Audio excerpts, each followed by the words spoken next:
details. Every chapter in Red Tide starts with Inquisitor Zogwu giving day-by-day reports so as he shade it investigates a all, do disappearance everything from I the need to prison with the world of shading. Zortak. with that story coming And to a head then in its the secret in highlights Outer Dark, last. where That way he the and his highlights retinue pop come out. face Yeah, to 'cause face if I do with the pop outs culprits. first, the The highlights Imperium's first, and then the concerns shading are of no afterwards. consequence to the Yeah, Space yeah, Sharks, though. definitely Their will dull war it in the out. deep Thanks, against dude. the Tyranids costs them more and more each and every day. If they don't take these tithes, then Good the man, chapter good will call. get wiped out. The terms of their exile will go unfulfilled. I hope and I remember mankind will be left when the time defenseless comes. to the predators lurking within the Outer Dark. As is all too often the case, the Carcharodons are the first line of defense when it comes to Yeah, protecting dude. the Imperium, a kingdom that doesn't even know they exist. It's Where not an did I come understatement out to the say line? that when it's Oh, look at tithing that, time, right there that next to this his is the eye. only thing Came they out care fat about. out the line right Vanquishing there. the Yeah, enemy, that's something I upholding gotta fix up tradition, right now. ensuring the safety and well-being of civilians, that's You all can do secondary either and way, but usually coincidental. shades Sure, the first world they have before. come to tithe All is right. embroiled in I'm down. conflict and currently under attack by one of mankind's many enemies. They will do their duty and protect the people living here. But make no mistake, in situations such as these, they're motivated purely by the tithe. If the invading Xenos or Alright, here heretics we kill off the go. Just a population, couple more then they won't have details. anyone to take.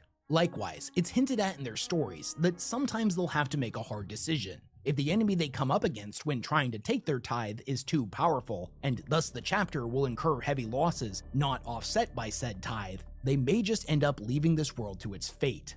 Earlier in the video, I mentioned that in the Red Tithe novel, we see the Carcharodons fighting through a prison complex against the Night Lords, but I didn't mention what the crux of that story was all about. You see, both the Night Lords and the Carcharodons have come to this world to take a tithe of its prisoner population, and that's what ultimately sees them going up against each other. It's also worth mentioning that within this massive group of prisoners is one young boy who is psychically gifted, and he's not just a psyker. All indicators point to him having ludicrous latent psychic potential, and if trained properly, could be an incredibly powerful librarian, a worthy successor to their chief librarian, Tekka Harange. More so, he's completely Oh, look at over uncorrupted there, by the dude. warp. His And you wanna whole, talk about all three resources that are eyes, all rare in three the Outer eyes got Dark? purple It's on a them. 100% uncorrupted You psyker. see that That's at something that all? almost Probably never not. It probably happens. blurs Both too the Space much, Sharks but and the Night Lords yeah, are dude. after this boy. The Night Lords want to Like when use I him as a brushed vessel that to piece, show I the just powerful demon completely went and over the Tekka eyes. Harange wants to take him on as his personal Well, I guess I never apprentice, fixed it. as this dude is beyond ancient, and he knows he's not going to be around forever.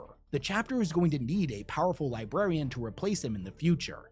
What follows in this book is a super bloody, gory, classic over-the-top Warhammer story. I mean, just think about it. It's literally the Night Lords versus the Space Sharks going to war over who gets to abduct thousands of prisoners. If you haven't read it yet, I highly recommend it.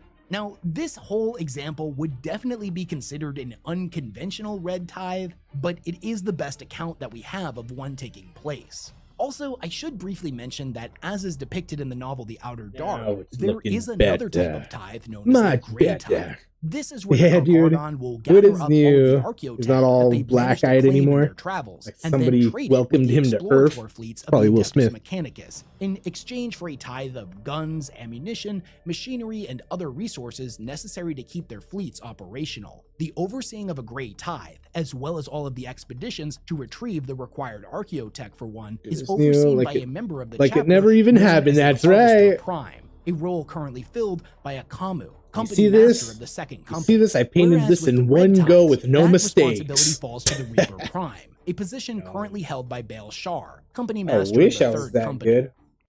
Maybe one day. There's only one way to experience first class. With enough in the second row and third practice row. makes perfect. Everywhere you go. The 3-row Grand Cherokee L. 37438. Hey homie, There's you're only streaming really well. $1,000, this and that. No, thank you. I appreciate you coming by and copying and pasting in my chat. Thanks, bro. So no one will ever know. Yeah, I know, right? Stello, the powerful glucose biosensor that reveals how food, exercise, and even sleep affect your glucose. Now, tracking your glucose is as easy as tracking the weather. Any more details? Where I came out the lines here a little bit.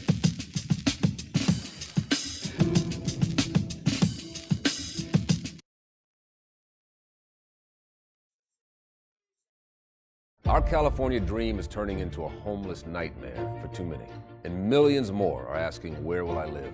Rent control is an American tradition for over 100 years. Support rent control. Vote yes on 33 and no on 34. And speaking of named characters, let's talk about everyone's favorite giant shark daddy,